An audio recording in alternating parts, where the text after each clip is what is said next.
Kalau ngomongin pemasaran pendidikan, banyak orang langsung fokus ke desain promosi, iklan, atau konten media sosial. Padahal, ada hal yang jauh lebih penting sebelum itu semua. Kita harus tahu dulu siapa yang mau kita ajak ngobrol. Nah, di konten ini kita bakal bahas tentang audiens, persona pemasaran pendidikan, sampai customer journey calon siswa dan orang tua. Biar promosi sekolah nggak cuma ramai, tapi juga tepat sasaran. Masalah paling umum dalam promosi sekolah itu bukan karena programnya jelek. Seringkali justru karena pesannya belum nyambung sama kebutuhan audiens. Sekolah bisa aja punya program unggulan, fasilitas bagus, bahkan prestasi keren. Tapi kalau cara komunikasinya nggak relate, hasilnya tetap kurang maksimal. Makanya, memahami audiens itu penting banget supaya pesan yang dibuat lebih relevan, channel komunikasinya tepat, dan peluang pendaftaran juga makin besar. Dalam pemasaran pendidikan, audiens sekolah itu nggak cuma satu. Ada beberapa kelompok utama yang perlu dipahami. Pertama, orang tua calon siswa. Kedua, siswa atau calon peserta didik itu sendiri. Ketiga, alumni dan orang tua alumni.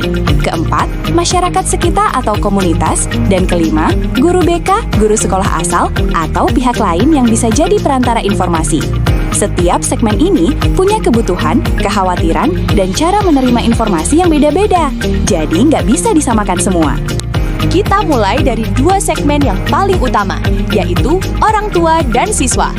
Orang tua biasanya fokus pada hal-hal seperti keamanan sekolah, kualitas pendidikan, biaya yang jelas, dan masa depan anak. Mereka juga sering merasa bingung saat harus membandingkan banyak pilihan sekolah. Karena itu, channel seperti WhatsApp, Instagram, website sekolah, dan brosur digital biasanya cukup efektif untuk menjangkau mereka. Sementara itu, siswa punya sudut pandang yang beda. Mereka lebih peduli pada suasana sekolah, kegiatan yang seru, fasilitas, lingkungan pertemanan, dan apakah sekolah itu terasa cocok buat mereka. Mereka biasanya lebih aktif di Instagram, TikTok, YouTube, dan platform digital lain yang visual dan cepat. Jadi, kalau sekolah mau menarik perhatian siswa, kontennya harus menarik, ringan, dan terasa dekat dengan dunia mereka. Selain orang tua dan siswa, ada juga segmen lain yang gak kalah penting. Alumni dan orang tua alumni misalnya. Mereka bisa jadi sumber testimoni, rekomendasi, bahkan promotor yang paling natural untuk sekolah. Tapi supaya mereka mau terlibat, sekolah harus menjaga hubungan baik dan membuat mereka merasa dihargai. Lalu ada masyarakat sekitar atau komunitas.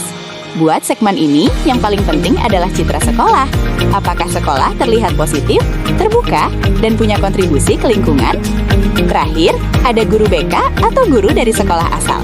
Mereka sering jadi pihak yang memberi referensi ke siswa. Karena itu, mereka butuh informasi sekolah yang jelas, terpercaya, dan mudah dipahami. Jadi, pemasaran sekolah sebenarnya bukan cuma soal bicara ke calon pendaftar, tapi juga ke ekosistem yang ada di sekitar mereka.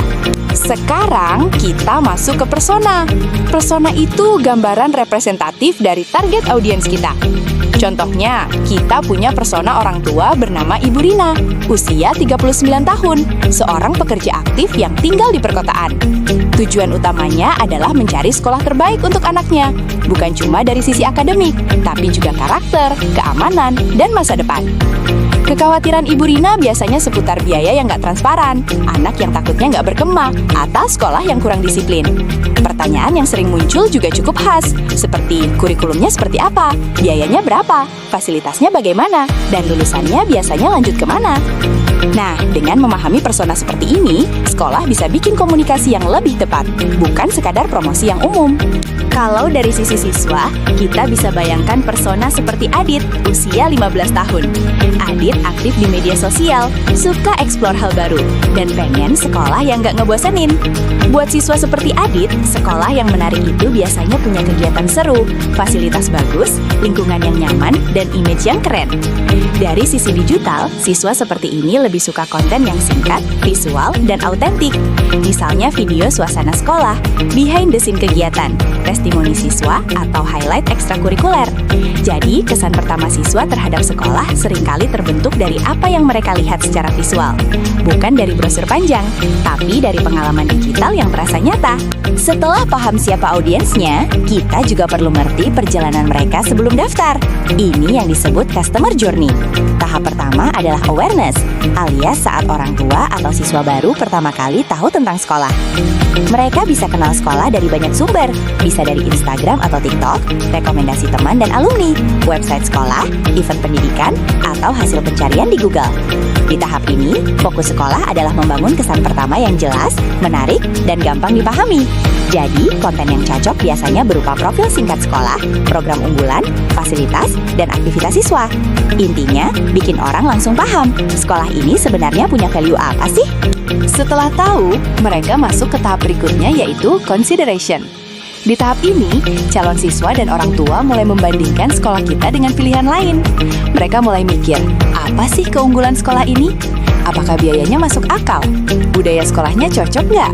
Dan yang paling penting, apakah ini tempat yang tepat buat anak saya? Di fase ini, sekolah nggak cukup cuma tampil menarik. Sekolah harus bisa kasih bukti dan kejelasan.